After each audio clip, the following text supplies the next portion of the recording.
श्री गण गणपति नमः। श्री गणेश की वंदना कर दिन के स्वामी सूर्य देव, दिन के स्वामी आज के सूर्य देव को इसलिए लेते हैं क्योंकि आज उन्हीं का दिन है, पावन पर्व उनका मनाया जा रहा है।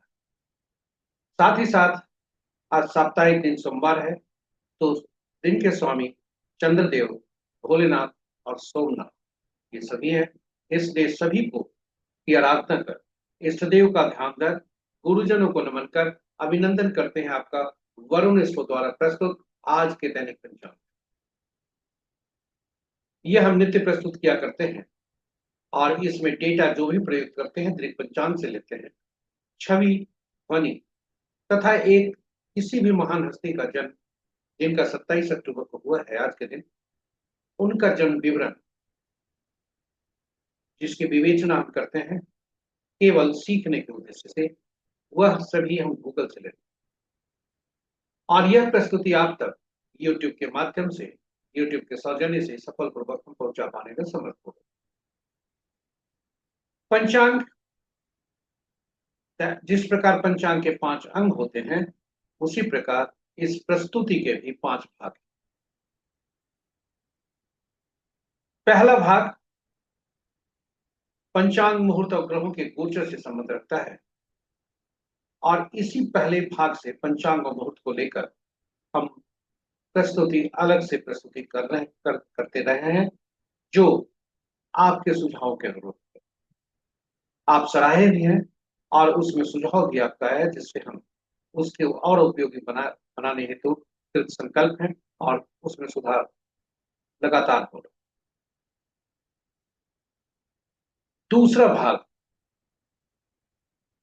नक्षत्र से संबंध रखता है, जिसे तारा बलम कहते हैं। चंद्रमा से संबंध है क्योंकि चंद्रमा जन्म कुंडली में जिस नक्षत्र में है और जो आज जिस नक्षत्र में भ्रमण कर रहे हैं, उसके अनुसार आज कैसा दिन रहने के संकेत विभिन्न नक्षत्र में जन्मे जातक।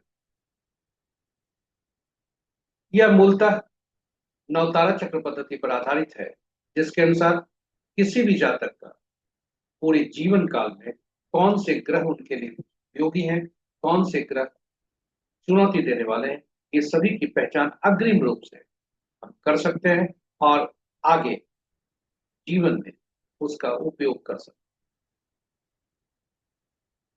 जन्म कुंडली में ग्रह कैसे फल देंगे, विभिन्न जातक से जो संपर्क हम करते हैं पूरे जीवन काल में, या उनसे होता है, वह हमारे लिए कितना लाभदायी है या उनके लिए हम कितना लाभदायी हैं, ये सभी नवतारा चक्र।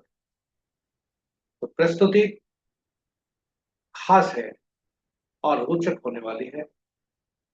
इस पर विस्तार से प्रस्तुति तो हम अलग से कर चुके हैं, लेकिन यहाँ पर भी चर्चा कर ज्ञानवर्धन करने का हम प्रयास करेंगे।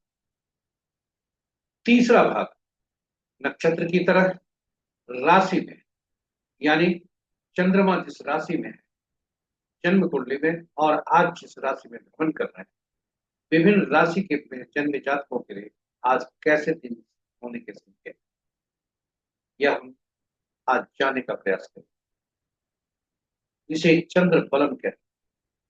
चौथा भाग चौघड़िया मुहूर्त से है। चौघड़िया एक प्रकार का ज्योतिष है, मुहूर्त बताता है, का शुभ और अशुभ काल बताता है, जिसकी उपयोगिता या जिसका उपयोग हम दैनिक कार्य, कोई विशेष कार्य, विशेष प्रयोजन, पहली बार किए जाने वाले कार्य और अपने सभी कार्यों में शुभता लाने हेतु शुभ और अशुभ काल दर्शाता है। काफी उपयोगी है, इसलिए हिंदी और अंग्रेजी में इसकी उपयोगिता पर हमने वीडियो डाला है। संक्षिप्त चर्चा इस पर प्रस्तुति में करेंगे और विस्तार पूर्वक आज के पर चौघड़िया पर से संबंधित बात करें। पांचवा और अंतिम भाग अंकों के अंक में हमारा जन्म होता है, हम जन्म लेते हैं, ईश्वर द्वारा प्रदत्त हमें कुछ अंक उपहार के रूप में मिलते हैं और वही अंक हमारे जीवन पर्यंत चलते हैं। कुछ अंक हम व्यवस्था करते हैं और अंकों के पीछे हम भागते हैं और आज की दुनिया में जब अंकों पर ही पूरा दुनिया निर्धारित है, दुनिया निर्भर है, ओटीपी के बिना कोई काम नहीं हो। हम जब पढ़ते पढ़ते रहते, जब पल बढ़ रहे थे, कोई शिक्षा ग्रहण कर रहे थे, उस समय भी शिक्षा जो हमारी विभिन्न क्लासों में हम जाते थे तो वहां भी हम रोल नंबर थे। अब हमारे मार्कशीट भी अंक के होते थे, हमारा जो परफॉर्मेंस है जो, वह भी अंकों से ही जाना जाता था। प्रतियोगिता परीक्षा में भी अंकों का ही काम है, रोल नंबर या आदि आदि। और पैसे के पीछे, अंकों के पीछे, आमदनी अंकों की, अंक हर जगह है, इसलिए अंक पर जानना जरूरी है। कुछ अंक हमारे लिए सकारात्मक ऊर्जा लेकर आते हैं, कुछ नकारात्मक ऊर्जा लेकर आते हैं, इनको पहचानना बहुत आसान। अंक ज्योतिष केवल 1 से 9 अंक तक है, इस तक ही काम करते हैं, और 1 से 9 अंकों का ही कमाल है, और यही धमाल मचाता है। तो सीखना बहुत आसान है, इसे समझना बहुत आसान है, और इसका उपयोग करना भी आसान।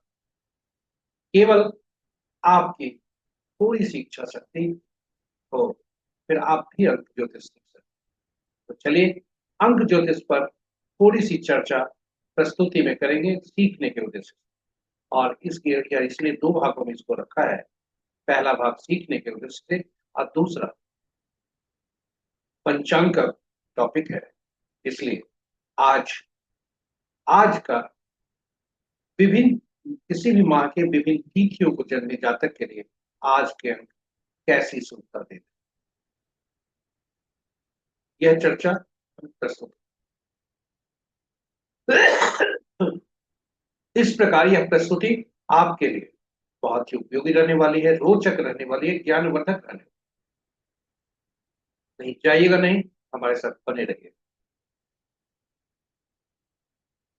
तो चलते हैं प्रस्तुति की तरफ, लेकिन प्रस्तुति की तरफ चले, पंचांग की चर्चा करें। पंचांग के बारे में थोड़ी सी चर्चा छोड़ दें तो अच्छा नहीं। चलिए, पंचांग पर थोड़ी सी चर्चा करते हैं। पंचांग हम शुभ और अशुभ मुहूर्त जानने का एक माध्यम है, ये बिल्कुल सही, किंतु इसकी सीमा उतनी ही नहीं है। यह व्यक्ति के निर्णय क्षमता को सुदृढ़ करता है, यह आत्मबल बढ़ाता है। पंचांग प्रकृति और ब्रह्मांड की ऊर्जा के साथ संतुलन स्थापित करने में सहायक होता है, जिसके फलस्वरूप जीवन में शांति, समृद्धि और सकारात्मकता का संचार हो। अतः पंचांग का अनुसरण करके हम अपने जीवन को अधिक सफल और समृद्ध बना सकते। तो चलिए आइए पंचांग की महत्ता को देखते हुए हम सब पंचांग का अनुसरण करके अपने जीवन में शांति, समृद्धि और सकारात्मकता का संचार सुनिश्चित कर जीवन को अधिक सफल और समृद्ध। साथ ही साथ प्रस्तुति को साझा करें अपने मित्रों, परिजनों तथा शुभेच्छुओं के संग, ताकि वे भी पंचांग का अनुसरण करके अपने जीवन में शांति, समृद्धि और सकारात्मकता का संचार सुनिश्चित करते हुए जीवन को अधिक सफल और समृद्ध बना सकें। तो चलिए चलते हैं पंचांग के मुख्य भाग। पहला भाग, जय श्री राम। जय श्री राम।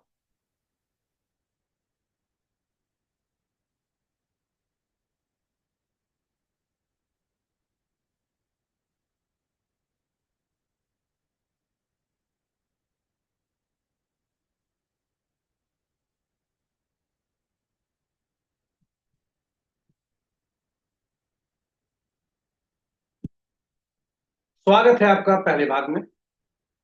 आज का दिनांक 27 अक्टूबर 2025, माह कार्तिक, पक्ष शुक्ल, शाका संवत 1947 विश्वसु, विक्रम संवत 2082 कलायुग, और कलयुग का 5136।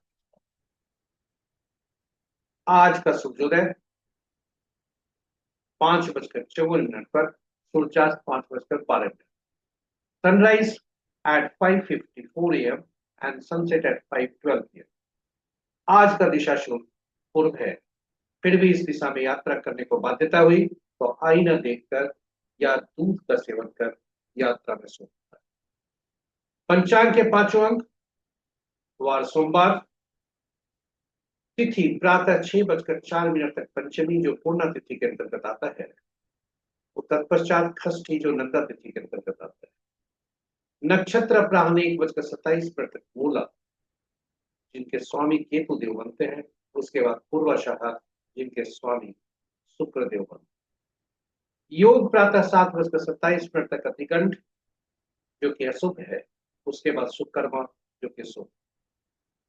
करण प्रातः 6:04 तक बालव, तत्पश्चात रात्रि के 7:05 तक फॉलो, फिर तैतिल।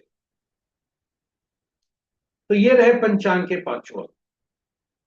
महत्वपूर्ण मुहूर्त में जाने के पूर्व भोलेनाथ को नमन करते हैं और देखते हैं भोलेनाथ का वास कहाँ है, और उनके वास के अनुसार शुभता कैसे। जय भोलेनाथ। ओम नमः शिवाय। ओम नमः शिवाय। भोलेनाथ का आज वास जब तक शुक्ल पक्ष पंचमी है, यानी प्रातः 6:04 तक, तब तक भोलेनाथ कैलाश पर्वत पर। तत्पश्चात षष्ठी तिथि है, जो नंदा तिथि के अंतर्गत आता है। भोलेनाथ वृषारूढ़ पे सवार है, नंदी पर सवार है, जो अभिष्ट सिद्धि के लिए काफी योग्य। तो नंदी को नमन करते हुए भोलेनाथ को ही नमन करते हैं। आज का दिन बहुत ही शुभ है। महापर्व छठ मनाया जा रहा है, जहां सूर्य की आराधना हो रही है। साथ ही साथ सोमवार का दिन भोलेनाथ का दिन, और भोलेनाथ पूरे दिन और रात सुरता लिए हुए, इसलिए भोलेनाथ को नमन करते हैं। जय भोलेनाथ। आज का दिन बहुत ही उत्तम है, बहुत ही प्यारा है और उपयोगी है, क्योंकि महापर्व छठ के शुभ अवसर पर आप शुभता लिए हुए हैं। इससे बढ़कर कुछ भी नहीं। तो पुनः नमन करते हैं। जय भोलेनाथ। ओम नमः शिवाय। ओम नमः शिवाय। महत्वपूर्ण मुहूर्त के शुभ मुहूर्त में अभिजीत मुहूर्त दिन के 11:11 से 11:56 तक। अमृत काल प्रातः 6:20 से 8:07 तक। सर्वार्थ सिद्धि योग दिन के 10:46 से 5:56 तक, यानी 5:55 तक, यानी कल के सूर्योदय तक। रवि योग अपराह्न 1:27 से कल के सूर्योदय तक, यानी 5:55 तक। विजय मुहूर्त 1:26 अपराह्न से 2:11 अपराह्न तक। गोधूली विदा संध्या 5:12 से संध्या के ही 5:37 तक। निशिता मुहूर्त देर रात्रि 11:08 से 11:59 तक। रात्रि में किए जाने वाले पूजा पाठ, जब तप, साधना, तंत्र मंत्र आदि के लिए निशिता मुहूर्त श्रेष्ठ हुआ है।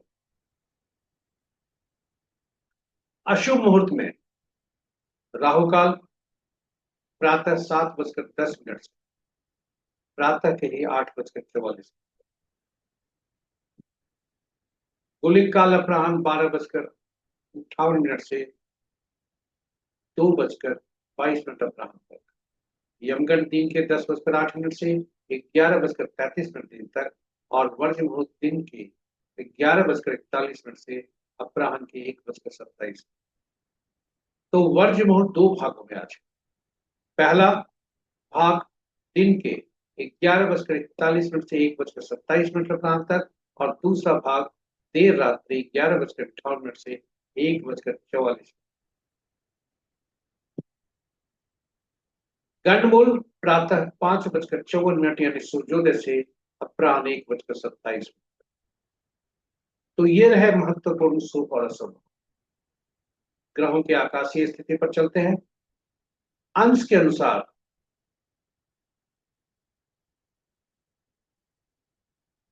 चंद्रदेव वृद्धावस्था की ओर है 29 डिग्री 40 मिनट पर, और मात्र कुछ सेकंड के लिए कुछ मिनट कुछ सेकंड से दूर है, जब वे आज राशि परिवर्तन करें अपराह्न 3:53 पर।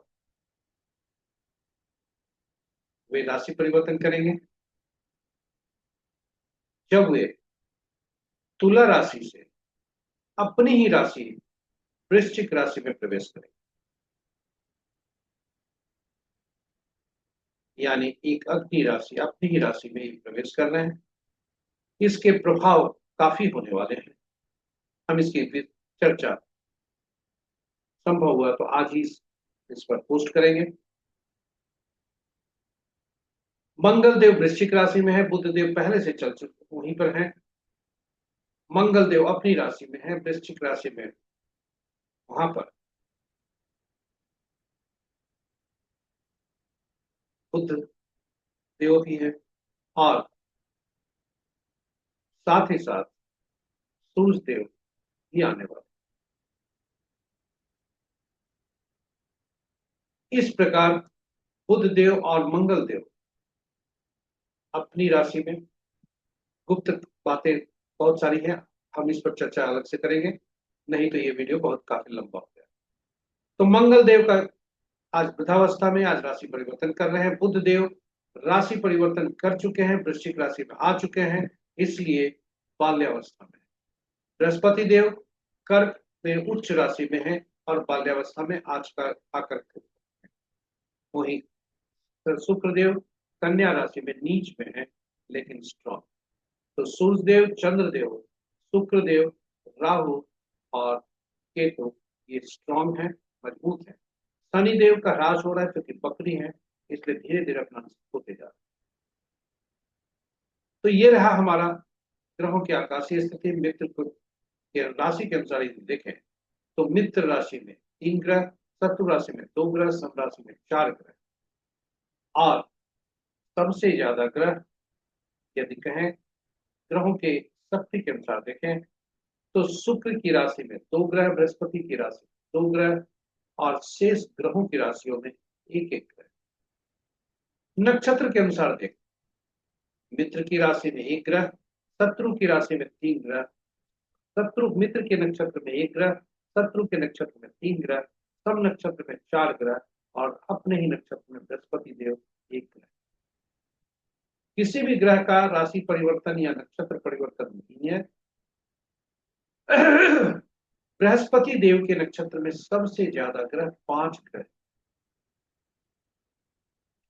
सूर्य देव, मंगल देव, शनि देव तथा बुध देव ये स्वतंत्र ग्रह हैं क्योंकि इनके नक्षत्र में कोई ग्रह नहीं, और शेष ग्रहों के नक्षत्र में एक एक ग्रह। तो ये रहे हमारे पहले भाग की प्रस्तुति। दूसरा भाग जो कि ताराबलम पर आधारित है, वह उसमें आपका स्वागत है।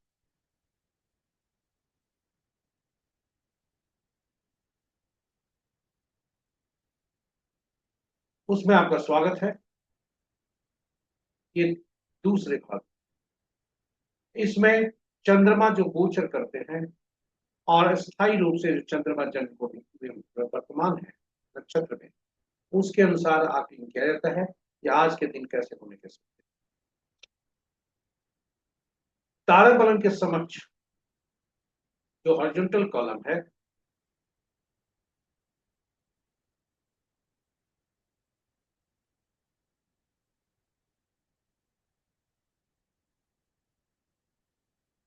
ताराबलम के समक्ष जो ये हॉरिजॉन्टल कॉलम है, यह दर्शाता है कि चंद्रमा किस नक्षत्र में आज गोचर कर।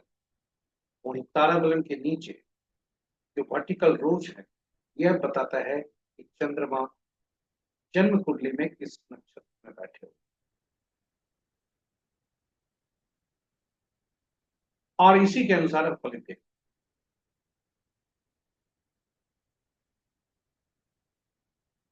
जब भी आज इसे ताराबलम कहते हैं, क्योंकि नक्षत्र को तारा भी कहा जाता है, तो कुल 9 स्थितियां बनती हैं। जब आपका चंद्रमा संपत में हो, क्षेम में हो, साधक में हो, मित्र में हो और अति मित्र में हो, ये शुभता दर्शाते हैं। वहीं चंद्रमा जब जन्म में हो, विपत में हो, प्रत्यरि में हो और नैधन्य में हो, तो यह शुभता की दशा। और इनकी शुभता अशुभता जैसे जैसे इनका क्रम बढ़ता है वैसे वैसे बढ़ता है। उदाहरण स्वरूप ये दूसरा कम, उसके बाद ये उससे ज्यादा शक्तिशाली, ये उससे ज्यादा शक्तिशाली, इस इनसे ज्यादा ये शक्तिशाली, और सबसे ज्यादा ये शक्तिशाली। उसी तरह जन्म में आप देखिए, जन्म में पीड़ादायक है, जो कि अशुभता देते हैं। जन्म थोड़ा सा अशुभता है, विपद उससे ज्यादा, प्रत्यय उससे ज्यादा, और न्याय सबसे ज्यादा। इस प्रकार हम शुभता समझ सकते हैं। तारा बलम मुख्यतः नौ तारा चक्र पद्धति पर आधारित है। और नौ तारा चक्र पद्धति यह बताता है कि जातक के जीवन काल में ग्रह कैसा फल, और यदि हमें अग्रिम रूप से यह पता चल जाए कि कौन से ग्रह शुभकारी हैं कौन से अशुभकारी, फिर दशा महादशा का फल अग्रिम रूप से जान सकते हैं। और शुभ ग्रहों की स्थिति में इस दशा महादशा में हम सभी शुभ कार्यों को योजनाबद्ध तरीके से निष्पादन कर सकते हैं। वहीं अशुभ ग्रहों की स्थिति में हम अशुभ ग्रहों की स्थिति में हम चुनौती स्वीकार करने के लिए मानसिक रूप से तैयार हैं। यह हमारे लिए काफी लाभदायक होता है। तो इस प्रकार हम ग्रहों के बारे में जान सकते हैं, जन्म कुंडली में बैठे ग्रहों के बारे में जान सकते हैं कि बहुत अच्छे स्थान पर वहां बैठे हैं, लेकिन यहाँ और वहां की शक्ति विपरीत नकारात्मक है।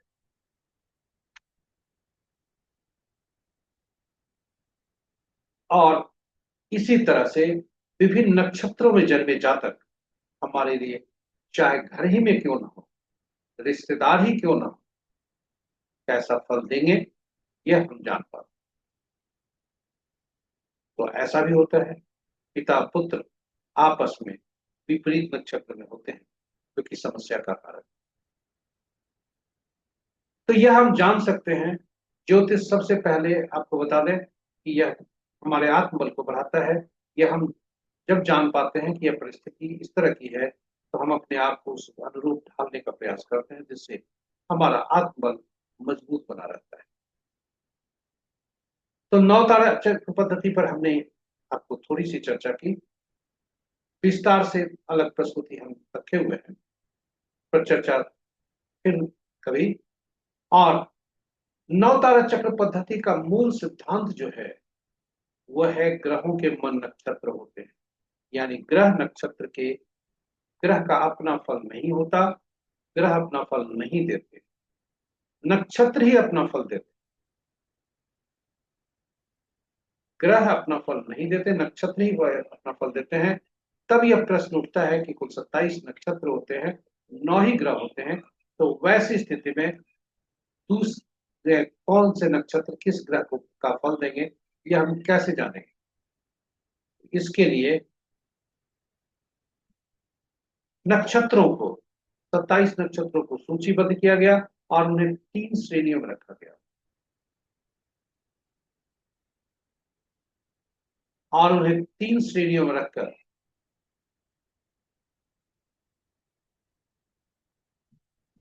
इस तरह से श्रेणी बनी, 3 श्रेणियों में रखा गया सभी ग्रहों,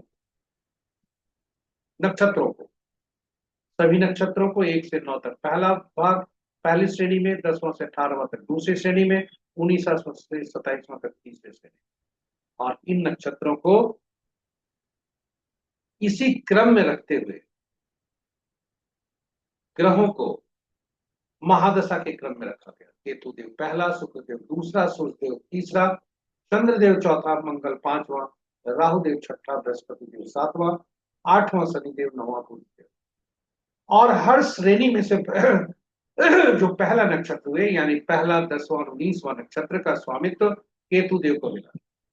दूसरे दूसरा हर श्रेणी में से दूसरा नक्षत्र जो हुआ, दूसरा, 11वां और 20वां नक्षत्र का स्वामित्व शुक्रदेव को गया।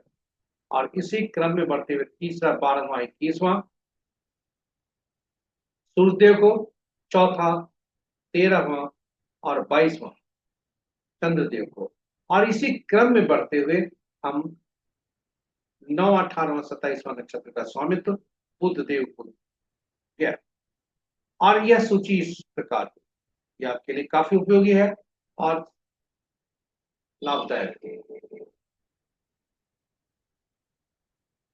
अब फलित कैसे करते हैं, यह फलित कैसे होता है, यह महत्वपूर्ण है, इसे ध्यान से देखें।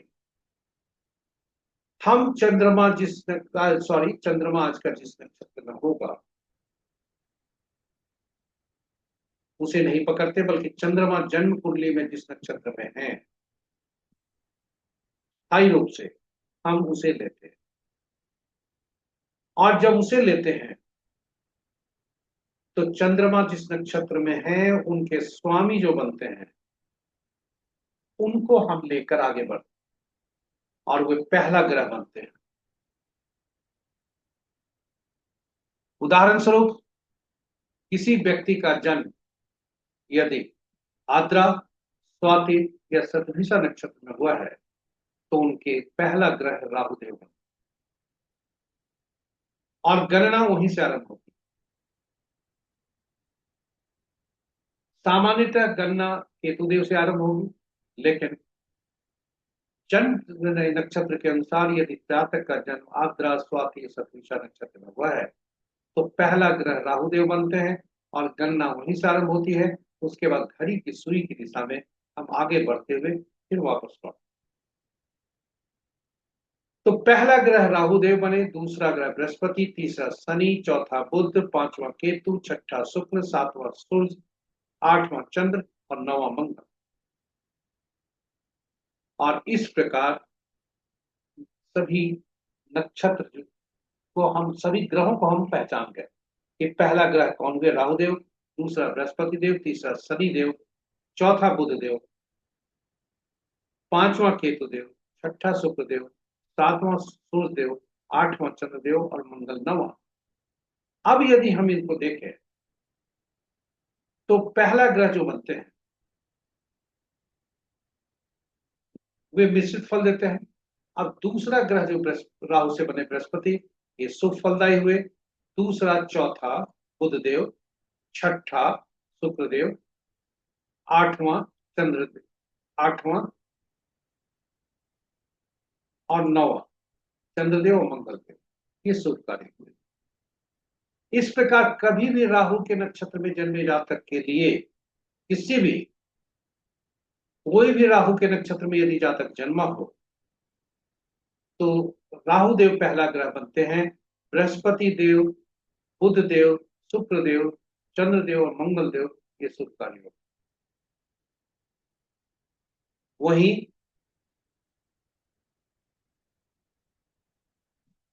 राहु देव, बुध, शनि देव, केतु देव और सूर्य देव यह शुभकारी होते। अब बृहस्पति के राहु के नक्षत्र में जन्मे जातक के लिए हम जान गए कि कौन से ग्रह शुभकारी होंगे, कौन से ग्रह शुभकारी होंगे। तो अब आप खुद बताएं कि पूरे जीवन में यदि बृहस्पति का नक्षत्र आएगा तो उसके लिए सुफलदायी होगा या नहीं, हम जान पाए ना।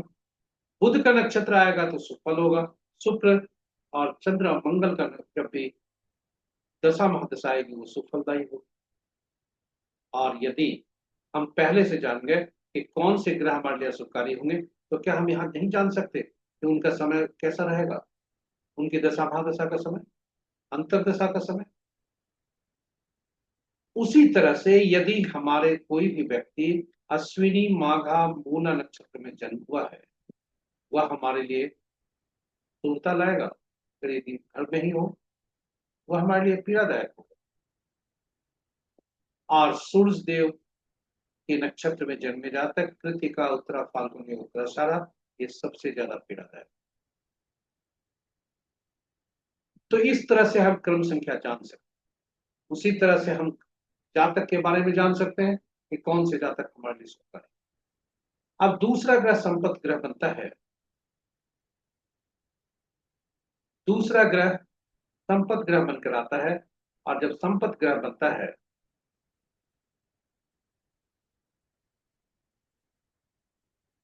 तो जन्म कुंडली में ये ग्रह में राहु के जन्म जातक के लिए बृहस्पति को देखा जाता है, क्योंकि संपत्ति ग्रह बृहस्पति है।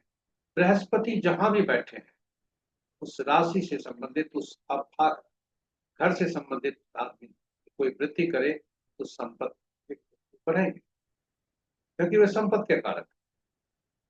इसी तरह से हम ग्रहों को पहचान कर, क्योंकि ये किसी भी जातक के लिए यदि सूचीबद्ध करना चाहे तो हम आराम से कर सकते हैं कि राहु के विभिन्न नक्षत्रों में जन्मे जातक के लिए कौन से ग्रह शुभकारी और कौन से अशुभकारी।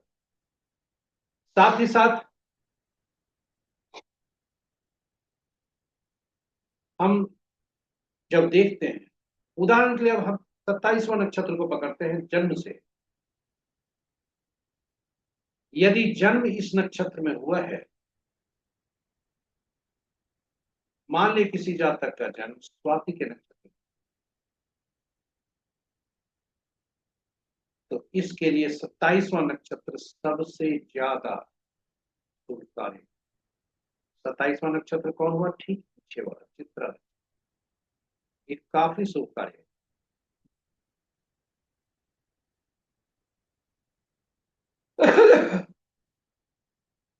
तो इन नक्षत्रों में से भी यदि हम पहचानना चाहें कि सबसे ज्यादा नक्षत्र हमारे लिए कौन बेनिफिशियल होगा, तो 27वां नक्षत्र सबसे ज्यादा। तो इस तरह से हम नक्षत्रों के बारे में जानते हैं और शुभता अशुभता निकाल सकते हैं, और निकाल कर हम अपने दशा महादशा का फल जान सकते हैं, ग्रहों के कुंडली का असर जान सकते हैं, और विभिन्न लोगों जो हमारे संपर्क में हैं या होते हैं होंगे उनके बारे में भी हम जान सकते हैं। व्यवसाय करना हो तो कभी भी राहु के जन्मे जातक के लिए बृहस्पति के नक्षत्र में जन्मे जातक से अगर पार्टनरशिप करते हैं फलदायी हो। हाँ, जन्म कुंडली में आने ग्रहों को जरूर देख लें कि पार्टनरशिप आपके लिए सूट करता है या नहीं करता है। लेकिन अगर पार्टनरशिप सूट करता है तब आप देखें तो किससे पार्टनरशिप बेहतर होगा। तो सबसे ज्यादा बृहस्पति अगर है तो वह पार्टनरशिप आपका संपत्ति देगा, किंतु यदि चंद्र या मंगल का उपयोग करते हैं तो वह आपके लिए मित्र बनकर काम करेगा, लाभदायी होगा, किंतु संपत्ति वाला ज्यादा होगा। इस तरह से हम ग्रहों के बारे में जान सकते हैं। अब चलिए, अब आपको लेकर हम चलते हैं ग्रहों के तारा बलम के। आज चंद्रमा क्या कह रहा है तारा बलम? तो चंद्रमा आज 1:27 तक, प्रातः 1:27 तक वे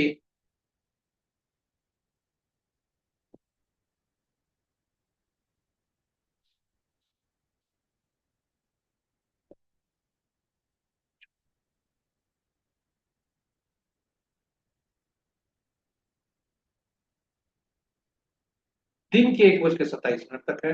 यहाँ एएम और पीएम का अंतर है, इसलिए मैं रुका। दिन के 1:27 तक चंद्रमा मूला नक्षत्र में है, इसके बाद वे दूसरे नक्षत्र में जाते हैं। इसलिए इस समय को आप, ये जो समय है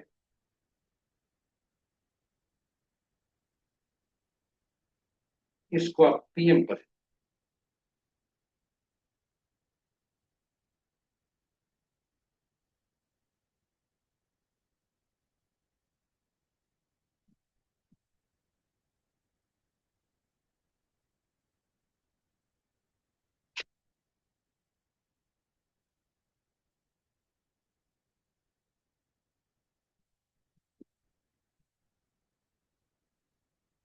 इसे पीएम पर है।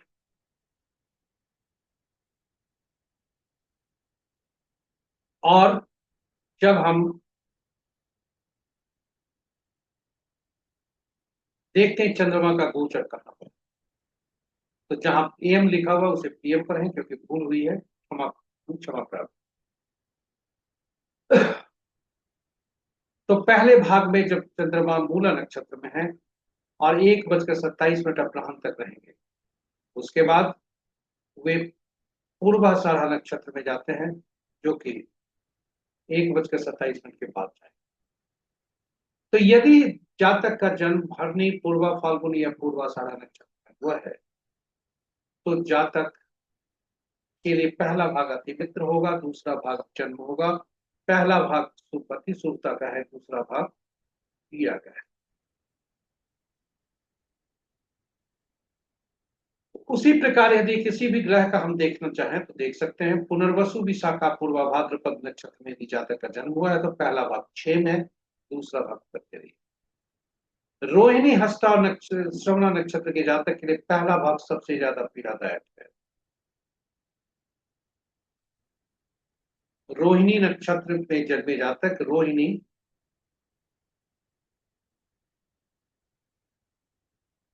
रोहिणी हस्ता या श्रवणा नक्षत्र में जन्मे जातक के लिए पहला भाग काफी अच्छा चुनौती भरा होगा, ज्यादा चुनौती भरा। वही मृगशिरा चित्रा श्रविष्ठा नक्षत्र में जन्मे जातक के लिए, मंगल के नक्षत्र में जन्मे जातक के लिए दूसरा भाग ज्यादा पीड़ादायक। यह हम याद रखें। आरंभ में भी कहा था हमने कि जब भी जन्म तारा विपद तारा प्रत्यय और नैथनी में होता है तो शुभता देता है। वहीं संपत क्षेम साधक मित्र और तिमित्र जो होता है वह शुभता देता है। तो आप याद रखिए इस चीज को कि जब भी आपका तारा आज का जन्म विपद प्रत्यय और नैथनी में दे रहा है तो शुभता के अशुभता की तरफ संकेत दे रहा है। वहीं संपत क्षेम साधक और मित्र तिमित्र होता है तो शुभता का संकेत है। अब प्रश्न उठता है अशुभता की स्थिति में आपको क्या करना है। जी हाँ, केवल आपको अपने शुभ कार्यों को जो पहली बार करने जा रहे हैं उसे अगले शुभता आने तक, शुभता की स्थिति आने तक, शुभता तारा की स्थिति आने तक आप शुभता की स्थिति में आप उसे शुभता की स्थिति का इंतजार करें और तब उपयोग। इन्हीं शब्दों के साथ आप उपाय के तौर पर यदि आप करना चाहते हैं तो हम आपको यही कहेंगे कि जोखिम नहीं लें, क्योंकि जो भी उपाय किताबों में है, विभिन्न जगहों पर है, वह केवल सटीकता प्रमाणित नहीं कर रहे, इसलिए हम आपको सलाह नहीं देते। फिर भी जानकारी हेतु यदि आपका तारा आज का पीला जन्म में पड़ता है, पीला कद्दू पत्ते वाली सब्जी का दान करें, विपद में पड़ता है गुड़ का दान करें, प्रत्येक पड़ता है नमक का दान करें, और नैधन्य है तो भूत को त्याग करें, मजबूरी हुई तो तिल सहित स्वर्ण का दान। तो ये रहा आज के दूसरे भाग के प्रश्न। लंबा हुआ लेकिन यह बहुत ही महत्वपूर्ण है, और यही वजह है कि नव तारा चक्र पद्धति पर हमने अलग एक वीडियो भी डाला है जिसमें विस्तार से बताया है, और उसमें भगवान राम, माँ सीता तथा पवन पुत्र हनुमान की भी जन्म कुंडली रखी और नव तारा चक्र पद्धति से विवेचना करने का प्रयास किया है कि क्या सटीकता होती है कि नहीं। आप देखें और आप इन्हीं शब्दों के साथ अब तीसरे भाग में आपको ले चलते हैं, जो कि राशि के अनुसार है। तो आज चंद्रमा का राशि परिवर्तन नहीं है। आज चंद्रमा का राशि परिवर्तन नहीं है, इसलिए चंद्रमा आज धनु राशि में रहे, जो उनके लिए अग्नि राशि है। खुद जल तत्व है और अपनी अग्नि राशि।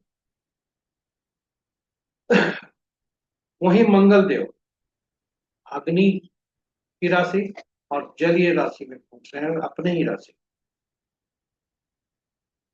आज चंद्रबलम क्या कहता है?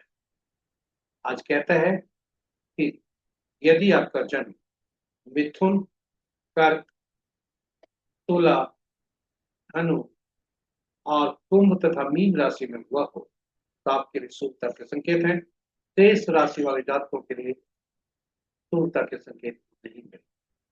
इन्हीं शब्दों के साथ आप इससे आग्रह है कि आप अपने राशि के अनुसार इसे देखें और शुभता की स्थिति में दैनिक कार्यों में सावधान रहें। साथ ही साथ शुभ कार्य करने हेतु शुभ मुहूर्त का, शुभ समय का इंतजार करें, ईश्वर का ध्यान करें, वाहन चलाते समय सावधान रहें, दैनिक कार्यों में सावधान। इस प्रकार हम चौथे भाग में आ गए। चौथा भाग चौघड़िया मुहूर्त बताता है। चौघड़िया एक प्रकार का मुहूर्त है जो शुभ और अशुभ समय दर्शाता है। किसी भी शुभ काम को करने के लिए इसका उपयोग किया है। चौघड़िया चाहे पूजा पाठ हो या कोई भी नया काम शुरू करने जा रहे हो तो हम उसको देखना चाहिए। यदि कोई व्यक्ति उचित मुहूर्त नहीं देख पाया हो, नहीं देखना चाहता हो, तो उसे कम से कम चौघड़िया जरूर देख। चौघड़िया की उपयोगिता को देखते हुए हमने हिंदी और अंग्रेजी में अलग अलग वीडियो प्रस्तुत किया है। यूटिलिटी ऑफ चौघड़िया अंग्रेजी में, यह चौघड़िया की उपयोगिता है। संक्षेप में यहाँ बता दें कि कुल 8 चौघड़िया दिन के होते हैं, 8 चौघड़िया रात के होते हैं। और आठों चौघड़िया 8 चौघड़िया में चूंकि साप्ताहिक दिन 7 ही के होते हैं, इसलिए 8 चौघड़िया में से 7 चौघड़िया का नामकरण हुआ। और 8वां चौघड़िया जो आदि का चौघड़िया हुआ करता है प्रतिदिन, वह अंत का भी चौघड़िया। इसलिए इस प्रकार चौघड़िया का संबंध साप्ताहिक दिनों से। और हम जानते हैं कि हर सप्ताह का दिन के स्वामी अलग अलग ग्रह हैं, इसलिए चौघड़िया का संबंध अलग अलग ग्रहों से भी हुआ। और हर ग्रह विशेष कार्य, विशेष प्रयोजन, विशेष आयोजन के लिए उपयुक्त होते हैं, इसलिए चौघड़िया की उपयोगिता भी उन्हीं संदर्भ में है। वे विशेष कार्य, विशेष प्रयोजन, विशेष उद्देश्य आदि के लिए तो उसमें उसके लिए काफी उपयोगी है। दैनिक कार्यों और पहली बार किए जाने वाले कार्यों के अलावा। तो इस प्रकार हर चौघड़िया का संबंध साप्ताहिक दिनों से, ग्रहों से और उसके उपयोगिता से। दिन का चौघड़िया राहु काल, काल बेला, वार बेला से ग्रसित हो सकता है। और रात्रि का चौघड़िया काल रात। अनुभव के आधार पर और रिसर्च पर यह हमने पाया है कि दिन का जो चौघड़िया होता है, शनि का चौघड़िया, वह हमेशा ही कोई काल बेला से ग्रसित होता है, क्योंकि दिन सूर्य का होता है और सूर्य और शनि में हमेशा ठंडी रहता है, हमेशा के शत्रु। तो वैसी स्थिति में काल बेला हमेशा जो होता है वह शनि से संबद्ध चौघड़िया होता है। और रात्रि में चूंकि रात्रि चंद्रदेव का होता है, बुध देव और चंद्रदेव में आपस में शत्रु होता है, इसलिए रात्रि का जो बुध का चौघड़िया, लाभ चौघड़िया होता है, वह अशुभता नहीं होगा काल रात। अब चलिए, ये अब इसके बाद जब भी अशुभता की स्थिति हो, दिन का चौघड़िया राहु काल, काल बेला, वार बेला से ग्रसित होगा। रात्रि का चौघड़िया काल रात। जब भी अशुभता की स्थिति हो तो हम उस चौघड़िया को त्याग करो ताकि हमारे कार्य में शुभता बने। तो चलिए आज का चौघड़िया देखें। आज का चौघड़िया देखें। काल चौघड़िया जो प्रातः 7:19 आज का दिन सोमवार है, चंद्रदेव का दिन है। और अमृत चौघड़िया से दिन आरंभ हो रहा है, अमृत चौघड़िया से दिन समाप्त हो रहा है। अमृत चौघड़िया सर्वोत्तम हो रहा है। काल चौघड़िया जो शनि से संबंध रखता है, वह काल में, जैसा हमने कहा था, काल बेला से ग्रसित रहेगा ही, साथ साथ में राहु काल से भी ग्रसित। और वही लाभ बेला भी, लाभ चौघड़िया जो संध्या का चौघड़िया है, वह आज वार बेला से ग्रसित। और हमेशा की तरह रात्रि का चौघड़िया, लाभ चौघड़िया जो 9:58 से 11:35 रात्रि तक है, वो काल रात्रि से। इनका परित्याग करके रखते हैं। इन्हीं शब्दों के साथ चौघड़िया की प्रस्तुति समाप्त होती है। अंक ज्योतिष में आपका स्वागत। अंकों की हमारे जीवन में हम भूमिका हुआ करती है और अंक हमारे लिए बहुत ही महत्वपूर्ण हुआ करते हैं। कुल 1 से 9 तक अंक ही हमारे अंक ज्योतिष में प्रयोग होते हैं और वो भी एकल अंक। इस प्रकार अंक ज्योतिष 1 से 9 अंक तक याद करें। शून्य को गणना में नहीं लेते क्योंकि शून्य अनिश्चितता को दर्शाता है। और साथ ही ये 1 के 9 के अंक को देखें यदि, तो पांचवा अंक ऐसा होता है जो कि मध्यस्थता का अंक करता है, यानी पांचवा अंक बिल्कुल ये मिडिल में होता है। ये पांचवा अंक मध्यम अंक है। ये तुलन का कार्य करता है क्योंकि ये सबसे शक्तिशाली होता है। ये बीचों बीच का अंक, यानी 5 अंक, 4 अंक पहले, 4 अंक बाद। ये सभी 1 से 9 अंक जो होते हैं, ये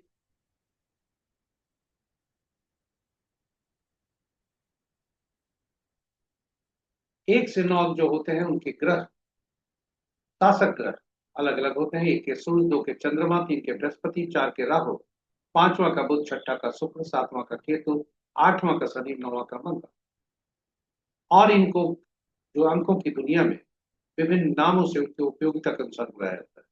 1 को राजा या सरकार से, 2 को रानी या पार्टनर से, 3 को गुरु या सलाहकार से, चौथा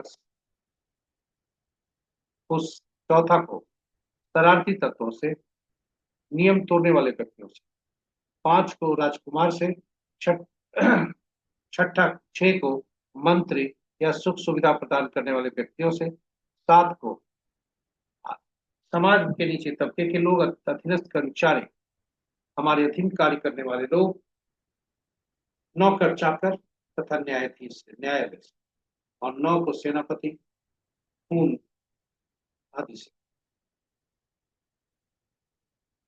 अब हम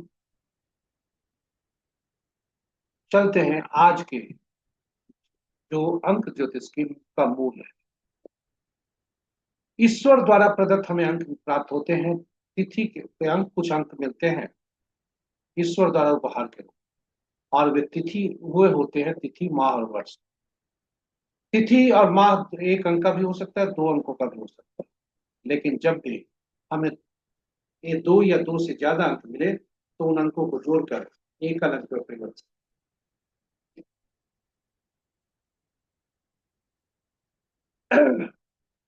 और उसका उसकी विवेचना करते हैं। तो तिथि को जब जोड़कर हम एक अंक बनाते हैं तो उसे मूलांक कहते हैं, ड्राइवर कहलाता है। यह जाति के भीतरी जो अंदरूनी पर्सनालिटी है वह बताता है, चरित्र बताता है, पर्सनालिटी बताता है। वही कंडक्टर पूरे जीवन की तरफ ले जाता है, और यह अलग अंक हुआ। तो ड्राइवर जातक के लिए 27 हुआ, जिसका योग 9 होता है। कंडक्टर इस जातक के लिए भी 9 ही है।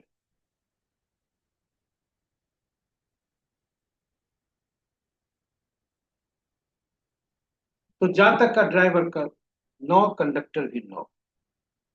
जिस प्रकार जीवन में बस को सुचारू रूप से चलाने के लिए ड्राइवर और कंडक्टर में आपस में शत्रुता नहीं होनी चाहिए, ताकि जीवन जीवन जो बस है वह ठीक से चले, उसी तरह जीवन का बस चलने के लिए, सुचारू रूप से चलाने के लिए बाधा नहीं हो, इसके लिए ड्राइवर और कंडक्टर का मित्र होना जरूरी है। कम से कम शत्रुता होना तो बिल्कुल नहीं पसंद, क्योंकि ड्राइवर और कंडक्टर आपस में तालमेल नहीं रखेंगे तो जीवन की नैया डगमगाएगी। अब कुछ अंक और इससे निकलते हैं। तिथि और माह को जोड़कर एटीट्यूड नंबर निकलता है, जो हमारा बाहरी व्यक्तित्व दर्शाता है। वही तिथि केवल माह केवल वर्ष के अंकों को जोड़कर एकल अंक में परिवर्तित कर, जब पुरुष के लिए 11 उसमें से घटाते हैं उसे, और महिला के लिए 4 उसमें जोड़ते हैं, तो वह एंजल नंबर कहलाता है। और हर अंक महत्वपूर्ण है। ये सभी अंक आपके लिए इंपॉर्टेंट है, हमारे लिए इंपॉर्टेंट। अब पहला नियम हुआ कि अंक ज्योतिष में अंकों को एकल अंक में रखते हैं। दूसरा है, अगर ये 2 से अंकों का ज्यादा अंक मिला तो हम उसे जोड़कर एकल अंक में परिवर्तित करते हैं। तीसरा तीसरा जो होता है वह होता है कि मूलांक और भाग्यांक जो हम निकालते हैं वह आपस में शत्रु होती है, नहीं तो जीवन की नैया काफी परेशानी देता है। चौथा भाग, जस्ट थोड़ी देर। अंक ज्योतिष में ये सभी अंक जो होते हैं जितने हमने निकाले आपको, यानी ड्राइवर, कंडक्टर, उसके बाद मूलांक से संबंध है, तिथि माह और वर्ष से निकले एंजल नंबर, एटीट्यूड नंबर, ये सभी अंकों को जोड़ के को एक साथ रखकर हम भविष्य में उपयोग करने के लिए इसे एक अलग रखें। अब ये सभी स्टैटिक अंक होते हैं, जितने अंक हमने बताए तो स्टैटिक ईश्वर द्वारा प्रदत्त अंक है, जन्म तिथि, और उससे निकले सारे अंक ये हमें, ये सारे अंक स्टैटिक हो, डायनेमिक नहीं, क्योंकि ये बदले नहीं जा सकते। डायनेमिक अंक हुआ होता है जिसे हम बनाते, यानी हम चुनते हैं, और फिर वही डायनेमिक अंक ऊर्जा का कारक होता है, हमारे लिए सुनता सुनता है। किंतु उसी डायनेमिक अंक से हम सहारा लेकर, यदि ड्राइवर और कंडक्टर में आपस में दुश्मनी है, वही सहारा बनता है दोनों के बीच मध्यस्थता करने का। इसलिए दोनों के का, ड्राइवर और कंडक्टर का मित्र जो ग्रह है उसी को हम उपयोग। तो आज का अगर कहें जो जन्म तिथि है वो 27/10/1952 है किसी महान हस्ती का। उनके 9 गुणांक है, ड्राइवर 9 है, कंडक्टर 9। अब इनको बैलेंस करने के लिए यदि आपस में शत्रुता है तो सबसे सहारा किस चीज से लें। यदि मोबाइल से लेते हैं तो मोबाइल का उपयोग उतना ही होता है, जब तक होता है तभी तक ऊर्जा मिलती है। कार का नंबर को यूज करते हैं तो कार का जब उपयोग होता है तभी तक उसका ऊर्जा मिलती है। तो ऐसी स्थिति में एक ही सहारा है, नाम सहारा। नाम, जो एक तो अंक हमें ईश्वर द्वारा मिले, और दूसरा ईश्वर जो हमें धरती पर जो ईश्वर है, माता पिता, हमारे दादा दादी, वे सभी नाम हमें देते हैं। और इस नाम में इतनी ऊर्जा छुपी रहती है जो जीवन पर्यंत रहता है। डायनेमिक जरूर है लेकिन स्टैटिक होता है। और इस नाम के ऊर्जा में इतनी शक्ति है कि नाम का पहला अक्षर जब होता है, जो पुकारा हो जाता है, हमारी चेतना जागती है। नाम का अंतिम अक्षर आते आते हम रिस्पॉन्स करने को आगे बढ़ जाते हैं। नाम में ये जाता, तो नामांक जो होता है वह महत्वपूर्ण होता है अंक ज्योतिष में। दो मूलांक और भाग्यांक में तालमेल बनाने के लिए। और अंक ज्योतिष का ये भी नियम इसी से जुड़ गया कि नामांक जो होगा या नाम का पहला अक्षर, वह मूलांक और भाग्यांक का शत्रु नहीं होगा। अब आप कहेंगे सर नामांक कहाँ से आ गया, नाम में तो अक्षर होते हैं। जी हाँ, आपने सही कहा। ये मूलांक, ये नामांक जो होते हैं, हर अक्षर जो होते हैं उनके अंकीय मूल्य होते हैं, और इनके अंकीय मूल्य जो होते हैं, तो अंक अक्षरों को, जो अक्षर नाम में जो अक्षर प्रयुक्त हुए हैं, उन अक्षरों को अंकीय मूल्य में से, जो उनका अंकीय मूल्य है अक्षरों का, उससे परिवर्तित कर उस सभी को जोड़कर एक अलग पर परिवर्तित करते हैं। और वह अंक जो बनता है, मूलांक और भाग्यांक का शत्रु नहीं होना चाहिए। और नाम का पहला अक्षर, मूलांक, भाग्यांक, ये आरंभिक है और ये स्टैटिक होते हैं, क्योंकि डायनेमिक जरूर बनाया गया हमारे द्वारा, हमारे किसी माता पिता द्वारा, लेकिन हमारे लिए काफी उपयोगी है। और ये नंबर, ये जो नामांक हुआ, ये काफी पॉजिटिव भूमिका अदा कर। तो आज की जन्म तिथि है, उनका नाम है अनुराधा पौडवाल। नमस्ते Anuradha ma'am, happy birthday to you. गुस्ताखी माफ, हमने आपका जन्म विवरण केवल एक्सरसाइज करने के लिए। अब आप जानना चाहेंगे कि आखिर अंकों के अंक शत्रु कैसे होते हैं, कौन। तो अंकों के शत्रु आपके समझ, 1 के 8, 2 के 4, 6, 8, 9, 3 के 6, 4 के 8 9 4 2, 6 के 3 9, 7 के 7 9 3, 8 के 1 2 9 4 8 और 9 के 6 4 2 8। अब यहाँ पर देखें यदि, तो 9 सभी अंकों का शत्रु है प्राय, 1 और 3 को छोड़। इस प्रकार हम अंकों को उपयोग में लाते हैं। अब अंक को आप देखें, यदि 9 अंक, कुछ अंक ऐसे होते हैं जो अपने ही शत्रु होते हैं, कुछ अंक ऐसे होते हैं जो अपने के ही शत्रु होते हैं।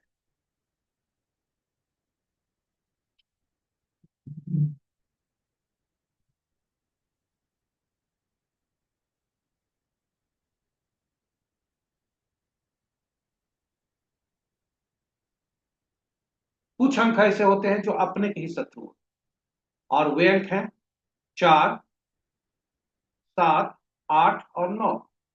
अब आप ये देखें कि 4, 7, 8, 9 अपने के ही शत्रु, आखिर बात क्या है? तो 4, जिसे हमने कभी अंकों की दुनिया में जब हम देखे थे, अंक उसके नामकरण में देखे थे, तो 4 बोलते हैं असामाजिक तत्वों, नियम तोड़ने वाले व्यक्ति से। तो नियम तोड़ने वाला एक व्यक्ति दूसरे नियम तोड़ने वाले व्यक्ति से शत्रुता रखता है। उसी तरह से 7 नंबर जो साधु सन्यासी का है, या जिसे पूर्वाभास कुछ घटनाओं का होता है, वह भी शत्रुता रखता है। 8 अंक मजदूर, न्यायाधीश, ये अपने के ही शत्रु होते हैं। एक एक न्यायाधीश अपने पुराने न्यायाधीश जजमेंट का, पुराने न्यायाधीश के जजमेंट का अवलोकन पुनः से अध्ययन कर उसे बदल सकते हैं। उसी तरह 8, 9, 8 का हमने चर्चा किया। 9, एक सेनापति दूसरे सेनापति को बर्दाश्त नहीं कर सकता, इसलिए आप देखेंगे 9 अंक सभी के लगभग प्राय 9 अंक 2 के शत्रु हैं, 4 के शत्रु हैं, 6 के शत्रु हैं, 7 के शत्रु हैं, 8 के शत्रु हैं, 9 के शत्रु। अब इस जातक का यदि आप देखें तो 9 अंक कितने बनते? 9 अंक इनके काफी हैं, क्योंकि इनका नाम का हमने पहला अक्षर जरूर लिया है, मीन्स जो पहला भाग है वह लिया है। पूरा नाम को जोड़े तो अनुराधा पौडवाल बनता है। हमने जो अंकों का आपके समक्ष सूची रखी थी अभी पहले, उसको आप देखें और उससे आप इनका अनुराधा पौडवाल का पूरा नाम निकालें तो वह 9 पर जाता है। अनुराधा पौडवाल का आप ये देखें कि नामांक आपका, इनका नामांक जो है, सॉरी, इनका मूलांक और भाग्यांक ये भी 9 पर जाता है। तो 3 9 तो ऐसे हो गए। चौथा 9 इनका जो स्थानीय समय है, स्थानीय जो जहां मुंबई है, मुंबई को भी अगर अगर जो ये करें, उनके अंकों में बदलें तो वह भी 9 ही देता है। इस तरह से आप देखें इनके पास 9 की अधिकता कितनी। ऊर्जा 9 ऊर्जा देता है, अग्नि देता है, किंतु यह जब भी कोई अंक 2 बार से ज्यादा रिपीट होगा तो वो नुकसानदायक। इनके कुछ अंक मिसिंग भी हैं, आप स्टडी करें कि कौन से अंक मिसिंग है, कौन से ये नहीं। विस्तृत इस पर जो है थोड़ी सी विस्तृत, थोड़ा सा विस्तृत, ज्यादा नहीं, हम अंग्रेजी के भाग में भी करते हैं। अब आपके पास एक दूसरी सूची उपलब्ध है जो कि अंकों का विभिन्न मूलांक और भाग्यांक के अंक के अनुसार नाम का पहला अक्षर जो प्रतिबंधित है, जो नहीं होना चाहिए, वह आपके समक्ष है। तो आप देखें आपके समक्ष हुआ नाम का पहला अक्षर की सूची आपके समक्ष प्रस्तुत है। जैसे एक का एफ पी से, एफ और पी से नहीं होना चाहिए, इसी तरह से आप देखें सारे मूलांक और सारे अंकों के अनुसार जो उनके मूलांक और भाग्यांक, जो उनके सभी मूलांक और भाग्यांक वाले का नाम का पहला अक्षर नहीं हो। अनुराधा पौडवाल का जो मूलांक है, भाग्यांक है, दोनों 9 है और नाम का पहला अक्षर 1 है। राजा का सेनापति से हमेशा अच्छा संबंध, सावधान रहता है, क्योंकि सेनापति ही राजा को पदच्युत भी कर सकता है। सावधान रहता है, लेकिन संबंध अच्छे हैं। तो ये नाम इनका अच्छा है, किंतु नाम जो अगर सात को भी देखें, सात में भी नाम जो है नौ ही आता है जो शत्रु है, और नौ तो नौ का शत्रु है ही है। कुछ अंक इनके मिसिंग भी हो सकते हैं, इस सब का आकलन करें और आप खुद ही निकालेंगे। तो इनमें कुछ अंक जो है मिसिंग, और ये समस्या दे सकते हैं। इनका जो रनिंग एज है, यहां पर एक आपको सूत्र और बता दें। आपका इस साल कैसा बीतेगा, यह जानने के लिए यदि आपका इस साल कैसा बीतेगा, आप यहां से जन्म तिथि को लें, माह को लें, और वर्ष में इस वर्ष की जगह पर 2025 जोड़ दें, ऐड कर दें, और तब भी भाग्य अंक निकालें। तो इनका 9 1 10 और 9 19 1 होता है, यानी यह मूलांक और भाग्यांक का मित्र होता है। अच्छा बीतने की संभावना, क्योंकि पर्सनल ईयर इनका 1 पर जा रहा है, लेकिन रनिंग एज जो है इनका 74 शुरू हो रहा है आज से, और यह 2 देता है, 2 का शत्रु 9 है। इसलिए थोड़ा सावधान, स्वास्थ्य के प्रति सावधान रहने की आवश्यकता है। शेष सभी शुभ है, और इनकी अब यहाँ पर चर्चा हम जो सीखने हेतु चर्चा है वो यहाँ समाप्त करते हैं। अब आपको ले चलते हैं आज के अंक क्या हो। आज का अंक विभिन्न जात, विभिन्न माह के, किसी भी माह के विभिन्न तिथियों को जन्मे जातक के लिए आज के अंक क्या क्या है।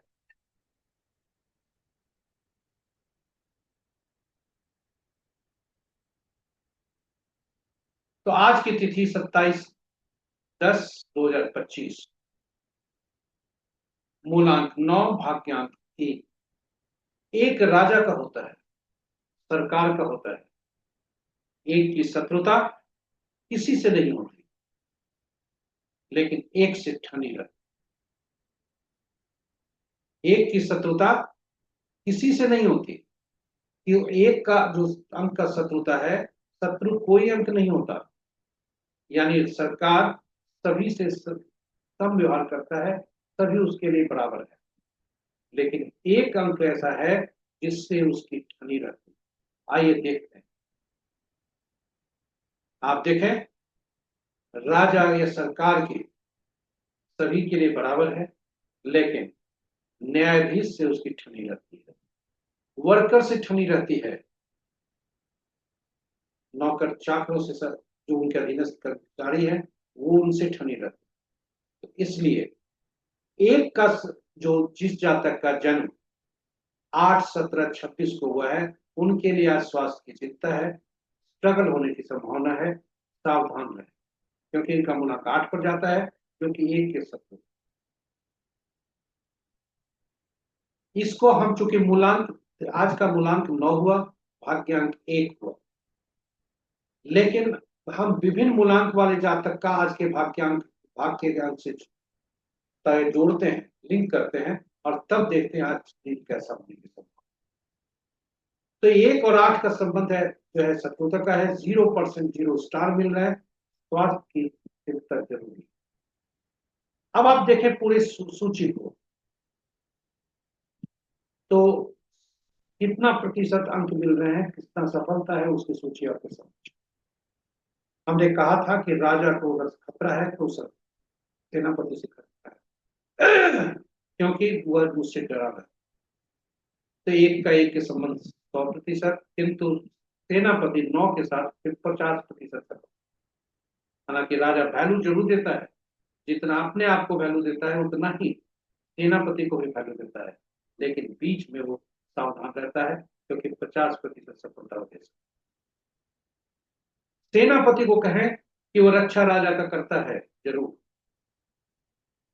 किंतु उसकी भी सीमा हो, व्यक्ति को खुद अपनी रक्षा करना पड़ता है। इसलिए राजा सेनापति को 50%, आपस की मित्रता 50%। इसलिए सक्सेसफुल जरूर है आपस का संबंध, किंतु कुछ लिमिटेशंस है। एग्रेशन से दूर रहना है, क्योंकि एक राजा का, सूर्य का हुआ, मंगल भी सूर्य अग्नि का, सूर्य अग्नि का होता है। अगर जन्म कुंडली में देखें, ज्योतिष में देखें, तो सूर्य उच्च कहाँ के होते हैं? सूर्य मेष राशि में उच्च होते हैं, उच्च के होते हैं, जिसके मालिक मंगल है। यानी सूर्य सुरक्षित अग्नि राशि में ही है, मंगल की राशि।